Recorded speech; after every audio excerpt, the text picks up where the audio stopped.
વરસાદી માહોલ છે। ધીમી ધારે કમોસમી વરસાદની શરૂઆત થઈ છે। વાતાવરણમાં ઠંડક જોવા મળી છે। વહેલી સવારથી જ સતત ધીમી ધારે વરસાદ પડી રહ્યો છે। 3 દિવસની વરસાદની આગાહીના પગલે અંબાજી પંથકમાં વરસાદના અહેવાલ જોવા મળી રહ્યા છે। ખેડૂતોના જીવ તાળવે ચોંટ્યા છે।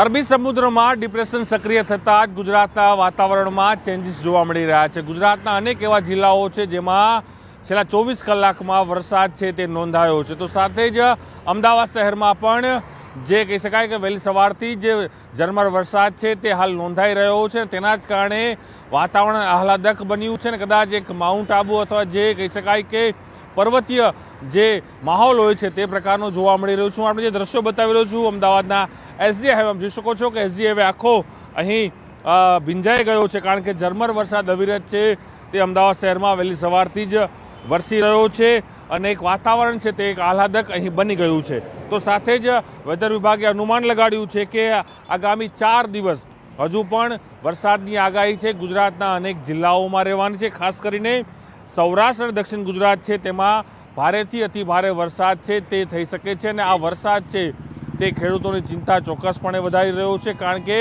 આ વરસાદ એક કમોસમી વરસાદ છે અને તેના જ કારણે જે ઊભો પાક ખેડૂતોનો છે તેના માટે સૌથી વધુ આ ચિંતા છે ઊભી કરનારો છે।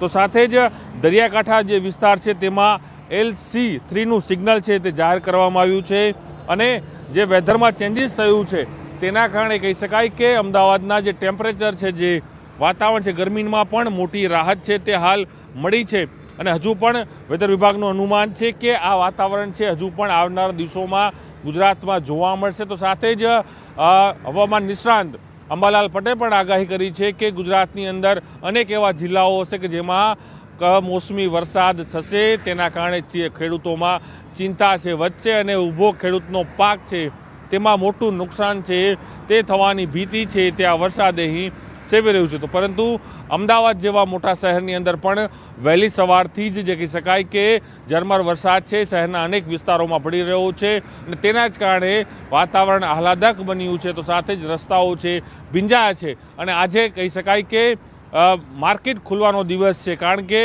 છેલ્લા એક સપ્તાહથી જે રજાનો માહોલ હતો જે દિવાળી તહેવારો અને નવા વર્ષના તહેવારોને લઈને માર્કેટ પણ બંધ હતી અને આજે આ માર્કેટ તમામ ખુલવાની છે ત્યારે આ માર્કેટની અંદર લોકો જતા અવર જવર કરતા લોકો છે તેને પણ ક્યાંક ને ક્યાંક એ મુશ્કેલી થઈ રહી છે કારણ કે ઝરમર વરસાદ છે તે થઈ રહ્યો છે અને આ વરસાદને કારણે ગરમીમાંથી રાહત તો મળી છે પરંતુ ખેડૂતોને ચિંતા અહીં વધારી દીધી છે। કેમેરા સાથે પ્રણવ પટેલ, ન્યૂઝ 18 અમદાવાદ।